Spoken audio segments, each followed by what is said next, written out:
temptation crept in and caused him to lose his locks. Because they knew if we get them locks off of it, he's done. And they did. See that? That's why that's the only thing I come up with on that. Great.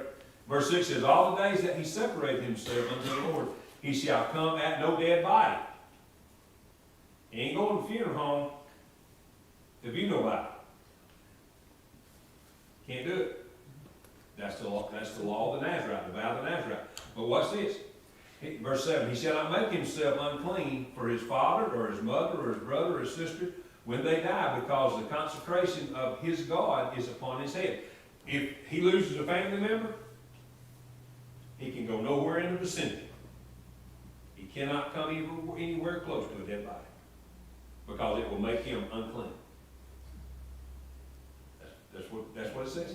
Verse 8 says, all the days of his separation, he is holy unto the Lord. All of the days of his vow, ever how long it is, he is completely set apart for the use by God. In other words, he's ceremonial, I can't get this word out right, ceremonially clean. That's what they're deeming right here. No grapes have been in his body. Nothing of a fermentation has been in his body. No razor's been upon his head. He has not been anywhere close to a dead body. He is ceremonial clean. That's the way they view that. But watch this. This gets a little crazy. Verse 9. And if any man die very suddenly by him, if somebody's close to him, has a heart attack, dies, watch this. And he hath defiled the head of his consecration, then he shall shave his head on the day of his cleansing. On the 7th day shall he shave it. And on the 8th day he shall bring 2 turtle doves or 2 young pigeons to the priest to the door of the tabernacle of the congregation. And the priest shall offer the one for a sin offering, the other for a burnt offering, and make an atonement for him, for that he sinned by the dead, and shall hallow his head that same day. And he shall consecrate unto the Lord the days of his separation, and shall bring a lamb of the first year for a trespass offering, but the days that were before shall be lost, because his separation was defiled. Man, that's rough, isn't it? Now, what if you're sitting here and you're taking the Nazarite vow, and somebody dies close to you? The days that was before, they're gone. They're done. You don't get to count those. You got to start over. And you didn't have anything. This. You didn't have anything to do with it. I mean, it wasn't on you. They fell out, and you got to go through all this. You got on the 7th day, you got to shave your head. On the 8th day, you got to bring these offerings in, and you got to have sin offerings, and you got to have burnt offerings, you got to have cleansing offerings, and you got to have this, and it's all got to be. Listen to this. It's all got to be a certain way, and a certain time, or they don't count. You know what I thought about when I was reading that, when I was looking at that? Thank God for Jesus. Amen. Amen. I mean, that's all you can say. Because listen, even though this is extreme right here, and it is extreme, not everybody lived by this vow, right? But even in those days, you had to live by a sacrifice. You had to bring an atonement. You had to bring a sacrifice for an atonement. You had to be able to come in. If you couldn't raise one, you had to purchase a sacrifice for an atonement. Every year. And more than that, according to how your life was. Those offerings, those sacrifices had to be made. So here's the thing. And I'm not going to read it. It goes on through verse 21. Let's just read it. And in verse 13. And this is the law of the Nazarite. When the days of his separation are fulfilled, he shall be brought unto the door of the tabernacle of the congregation.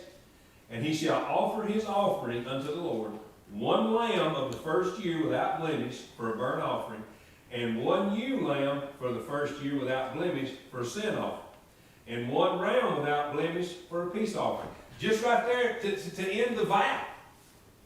3 offerings had to take place at the door of the tabernacle. 3 offerings. A burnt offering, a sin offering, and a peace offering. If I had to do this every time I sin, my poor little goats would be running everywhere. Don't come get me today. But you see that? You see the extreme of this? Verse 15, and a basket of unleavened bread cakes and fine flour mingled with oil, and wafers of unleavened bread anointed with oil, and their meat offering and their drink offerings. And the priest shall bring them before the Lord, and shall offer his sin offering and his burnt offering. And he shall offer the ram for a sacrifice of peace offering unto the Lord, with a basket of unleavened bread. The priest shall offer also his meat offering and his drink offering. And the Nazarite shall shave the head of his separation at the door of the tabernacle of the congregation, and shall take the hair of his head, his separation, and put it in the fire, which is under the sacrifice of the peace offering. And the priest shall take the sodden shoulder of the ram, and the one unleavened cake out of the basket, and one unleavened wafer, and shall put them upon the hands of the Nazarite after the hair of his separation is shaven. And the priest shall wave them for a wave offering before the Lord. This is holy for the priest, with the waved breast and the heaved shoulder, and after that the Nazarite may drink wine.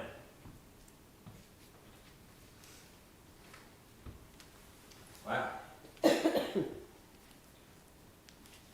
It's amazing, isn't it? Amazing. Have you ever read that? No. Never read that before? That's why I don't want to go back and read that. See, I knew the night when I said that, some of y'all had a funny look on your face. I knew some had read it. Verse 21, this is the vow of the Nazarite who hath vowed, and of his offering unto the Lord for his separation. Beside that, his hand shall get according to the vow which he vowed, so he must do after the law of his separation. See, there's a time frame in this. When you made this vow, I'm going to tell you something, you better really think long and hard before what you were doing before you made that vow. Because once you went in it, now in those days, it's a little bit different than what it is today. Because in those days, there was this degree of accountability.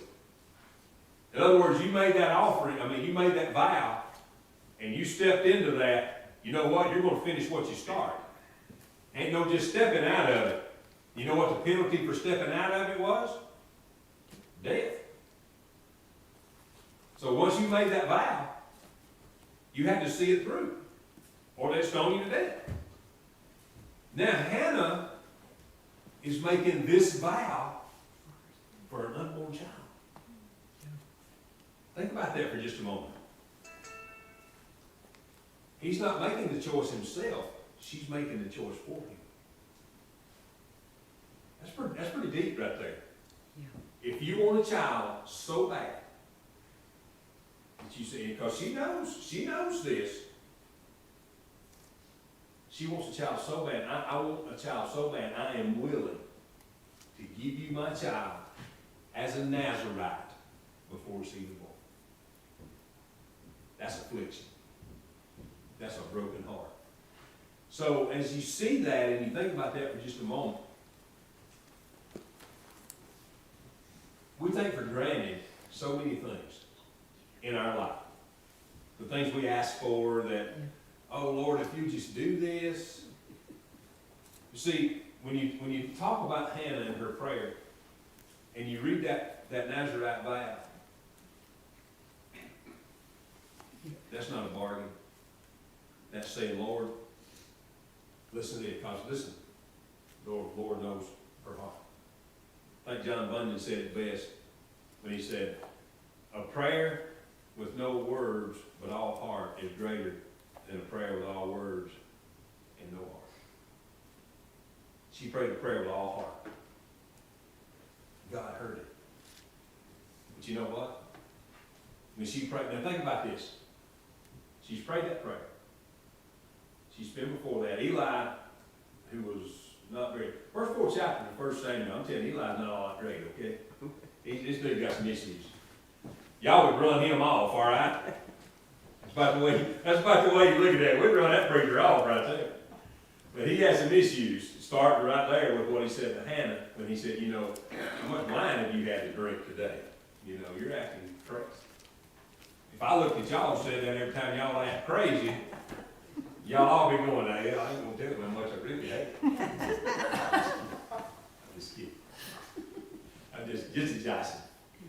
But, so Hannah comes in, she makes this vow. It just blows me away. And I'm going to tell you why. I was thinking about this morning. I was thinking about this, and I had read through this morning, and I read through it, and I was thinking about it while I was working this morning, and I was thinking about things in church and things here and different things. And I got in the truck, and here's your homework, okay? You want to write this down, okay? This is kind of crazy, all right? I'm just telling you. Y'all know me. I want you to Google something for me. Y'all know how to do that. Can't do it tonight. If anybody gets a phone out, you're in trouble. Richard, do not get your phone out. Here's what I want you to Google. Now, bear in mind, this is not one of these, this is not a spiritual hymn, okay? Now I want you to Google the Outlaw Prayer by Johnny Paycheck. Now, I know it. I get it, dude. I get it. I want you to listen to that song. Now, I know, let me tell you what happened. I was thinking about all this stuff this morning, and I was thinking about this and this and this, and I was thinking about things of the church and the way the church is now and the things of the church. And I got in the truck to go up to the two houses, and this song was on radio. They was playing it on the radio. And I'd heard it before, but I just was listening to it, and I'm thinking, wow, there's some powerful words in that song, but Johnny Paycheck died at 4. yes, he did. And I can't remember, another one of the singers paid for his funeral. Mm-hmm. He sure did. He I died. can't call his name. He died poor. You're exactly right. And was a good singer. Was a good singer. But this song played through, and I just got kind of enamored with it. Now you're gonna hear a word or two, and it's not even but bad, but you'll hear a word used that you probably don't say like complete preacher. But in my farm truck, see, all I can get is WKNG because you can't tell what radio station you're on, so you just got to get it on one and leave it there, and that's where it stays. But I listened to it all the way through, and some of you've heard it before, I'm sure, and once you start listening to it, you'll understand it. I want you to listen to that song from front to back, and listen to the wording of that song. I had never fell under such conviction, not because of him, but listening to that song, because there was so much truth in it. And I know it's not a hymn, I know it's not that, but there was so much truth in that song. And I'll be honest with you, I almost believe it may have been a personal experience. Listening to it, I believe he may have experienced some degree of this in his life. I want you to Google that, and I want you to listen to it. And then next Wednesday night, don't come to me Sunday and say, oh, next Wednesday night, this is for the Wednesday night crowd. She told me what to think about. And I'm telling you, it changed some things in you. Because I was thinking about this. I was thinking about some of the things right here. Some of the wording you're going to hear in that, I promise you, it'll convict you. It really, really will. It'll make you stop and think just a moment about some things. So, I know it's all beat. I get it. You ain't going to hell. Okay? You ain't got to bring in 14-cent offerings and 19 burnt offerings and a peace offering. Just listen to it. Just listen to it. And listen to the words. Because it's really powerful. And it really makes you think a little bit. So do that for me, if you would. Now, if I go to 1 Samuel, I have no idea what time it is. 7:30. I have no idea what time it is, but that sets a little bit more stage for Hannah's prayer. That sets a little bit better stage for you to understand a little bit more about the earnestness of her prayer. That's like Miss Destiny was talking about her sister being praying. You know, would she make a vow like this for an unborn child? I mean, think about it. Would she make a vow like that for an unborn child? We all have plans for our unborn children. Well, I know here's what I'm going to do. First I'm going to do is put a bow on her head. It's a girl. But you know, when you think about it. She was making a vow for a child that wasn't even conceived. Yeah, I mean, it wasn't even, in the business, it wasn't even in the works. But God knew her heart. God knew how broken her heart was. And she left the tabernacle. Listen to this. In Eli's day, the tabernacle was a little bit different. It was a little bit more of a structure than it was just a tent. You could actually sleep there if you needed to. So, but she left there. What's this? After all that with her prayer, she left with peace in her heart. She left with peace in her heart because she had done what her heart told her to do. And listen to it, I believe she knew that God heard it. I do. I believe she knew. I believe she knew when she left that place, God heard that prayer. Sometimes, and we all love to pray. We know for Brother Charles Johnson that God has heard prayer. We understand that He has heard that prayer. And He's touching his body. So, you think about that for just a moment. And as we go down and look, just for a little bit today, verse 19, we're going to get started into this next passage. And they rose up, 1 Samuel chapter 1, verse 19. And they rose up in the morning early and worshiped before the Lord, and returned and came to their house to Ramah. And Elkanah knew Hannah, his wife, and the Lord remembered her. You see that? Did he just remember who she was? Did he remember, well, that's Hannah, we know her. When it said the Lord remembered her, the Lord remembered that prayer that she laid out. Never think that what you pray falls on a deaf ear. You know, it may not have much meat to it. We all pray that way sometimes. But when you've got a groaning in your heart, you don't need the words. Listen, God remembers you. He remembers that groaning. He hears that groaning. He remembered her. Verse 20 says, wherefore it came to pass, when the time was come, about after Hannah had conceived, that she bare a son, and called his name Samuel, saying, because have I asked him of the Lord. Now you know she is elated to bear this child. You know she is. God remembered me. God heard my prayer. And because God remembered me, I'm going to name him Samuel. Samuel, it says he's of the Lord. God remembered me. But you know what? Hannah also remembers what she told me. So think about it. She's got the child that she wanted. And was going to have to give him up. Because she was a devout woman. Like I said, I've heard many Mother's Day messages preached out of this passage. And she goes on. Verse 21. And the man Elkanah and all his house went up to offer unto the Lord a yearly sacrifice and his vow. But Hannah went not up. For she said unto her husband, I will not go up until the child be weaned, and then I will bring him, that he may appear before the Lord, and there abide forever. Wow. That's powerful. I'm not going this time. I'm going to stay here with him till he's weaned. The next time I go up, will be the day I go up and leave my child with the Lord. That's powerful. You know, a lot of people want to dedicate a child. A lot of people don't really understand that. I'll be honest with you. A lot of people really have no idea what that really means. I want to dedicate my child. When you do a baby dedication, it has no salvational value to it whatsoever. But what it really needs to read is a parent dedication. I'm dedicating myself to raise this child in the admonition of the Lord, in the admonition of the Word of God, and I need your help.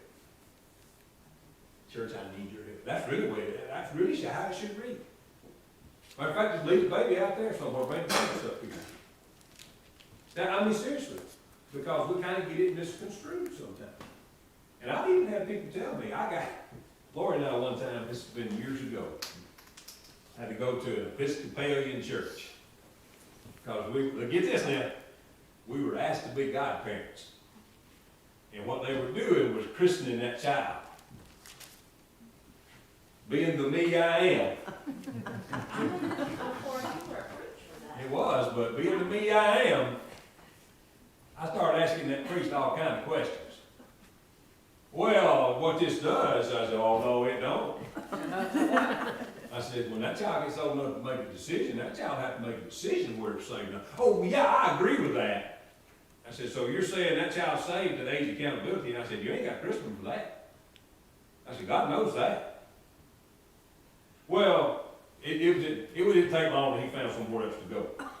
And, but you know what? Stuff like that bothers me. It really does, because I never want somebody to have a false sense of security in salvation. I want you to know that you're saved.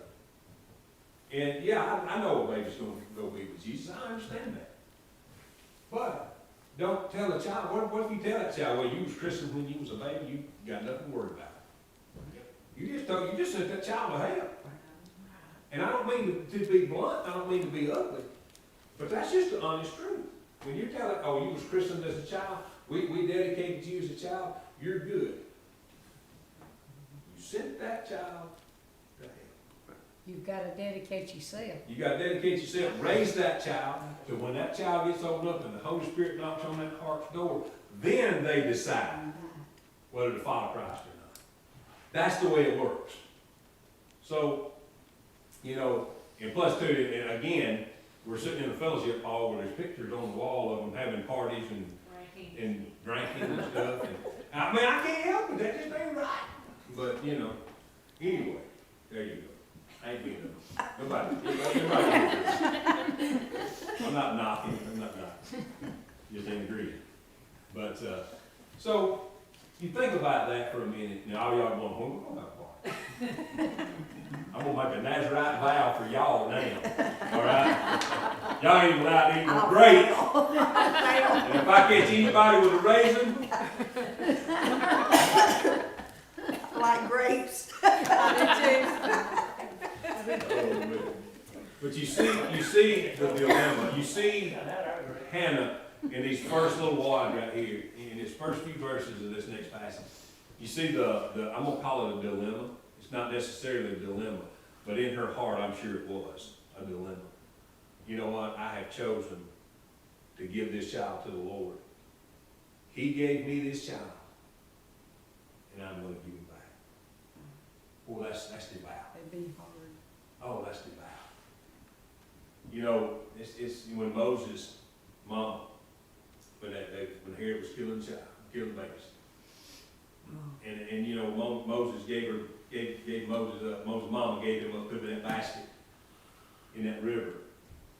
Pharaoh's daughter found. Y'all know the story. Yeah. And then Moses' mama end up being the handmaid that raised Moses. And that's pretty good. That's the way God works right there. But she was protecting her child. And you know what Hannah's doing right here? She's protecting this child. Because she's a smart enough lady to know, if I don't keep my vow that I made with God, something may happen to this child. Because I made a vow. Oh, that people would honor vows today. People would honor a vow today. If I make a promise, if I make a vow, I'm going to keep it. You see, and we're going to stop right there, then we'll move further. But you see what she's promised him into. Now, did she go to Eli and say, you know, I've made the vow of the Nazarite for him? You know, did I make that vow for him? Did she say that? Didn't say.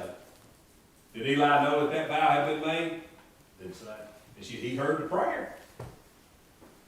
So I don't know. But anyway, she's made the vow.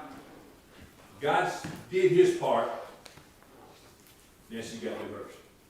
But here's the thing, she's willing to do hers. You know what we need in the church today? We need more people that are willing to do their part. And when I say their part, pray what God's will is in your life and do that part. He's got a purpose. God has a purpose for everybody here. There's not a person sitting right here in this room that God didn't have purpose for. I went over and did the funeral for Mr. Carl's son-in-law. I never met Mr. Carl's son-in-law. But Mr. Carl called and asked me, he said, would you do this for me as a favor? I said, sure. Well, I went over and I met with the family, because I didn't know anything about this man. You know what the first thing they said? Well, you weren't too fond of preachers. Cool. I said, and you know, and one of them spoke up, so we don't mean to offend you. I said, yeah, I'm going to offend me, because you know what I'm fixing to do? I'm fixing to use that. They said, really? I said, mm-hmm. I said, it is what it is. I said, just tell the truth. So they shared some things, and we shared some things. But here's what I shared. Here's what I left them with. I said, I get it that we're here today to honor the life of this man, for you to celebrate the passing. The mama, Mr. Carl's daughter, wanted a funeral for a closure. She wanted it for closure. But I said, they said he liked to debate. He liked to debate with a pastor or a preacher. Because he read the scripture and he knew. I said, I'm going to give y'all something today that's non-debatable. I said, you can look at me all day long, you can talk to it all day long. I said, but the words written in red are non-debatable. Jesus said it. I said, I don't know where anybody stands in this room. With John 14:6, Jesus says, I am the way, the truth, and the life. No man comes to the Father except by me. I said, guys, you can argue with me about a lot of things. That's not debatable.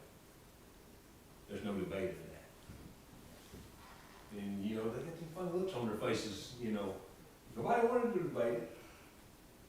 And after we were finished, after the service was over, several came up and said, thank you for doing that. Thank you for speaking that. Because there's a lot of people here that needed to hear that. I said, that's why I was here. That's why we're here. God's got a purpose. God's always got a plan. He never sends us anywhere that he doesn't give us what we need where we are. So, you know, what's his plan for your life? What was his plan for Hannah's life? To have a child and devote. Did you know Hannah was a bridge builder?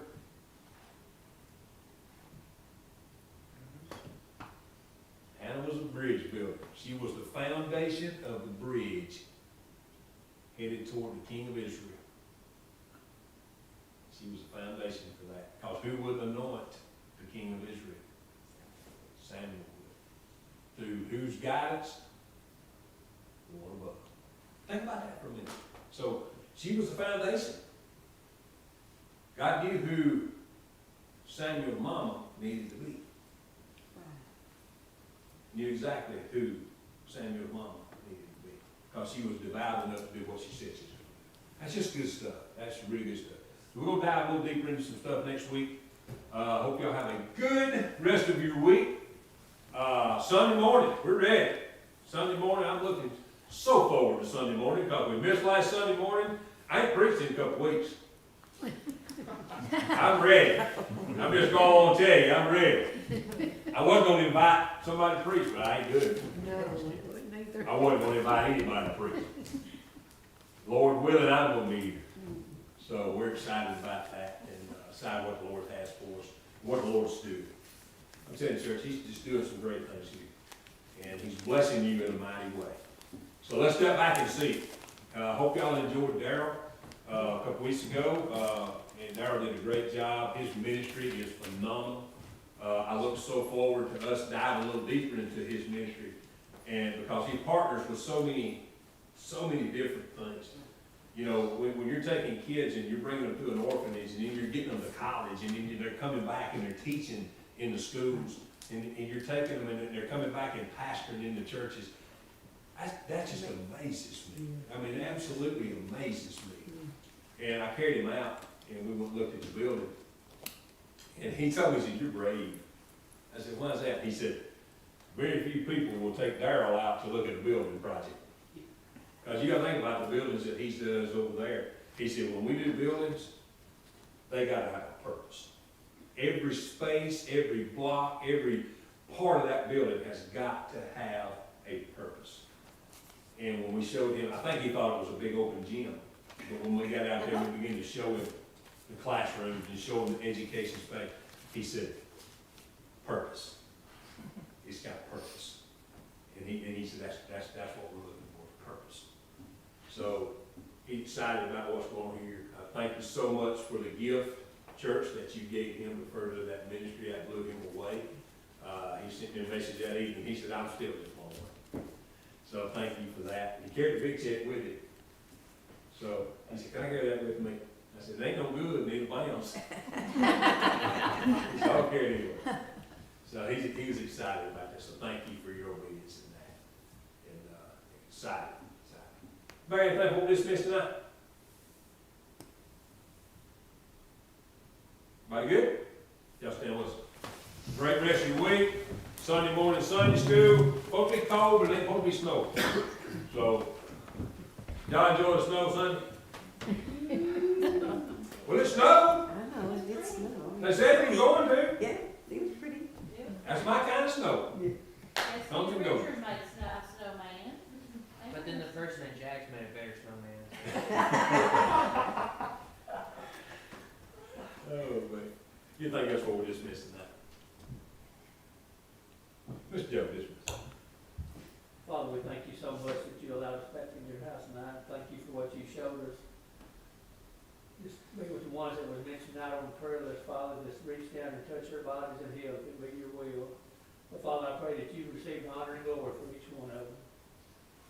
Just go with us, lead, guide, and direct us, Father, in the way that we should go, and may we never do anything to pull someone away from you. All these things pray in your name. Amen. Here's some pamphlets from Darrell. If anybody like to take one, we read on. He left up here, so. Y'all have a great rest of the week. So,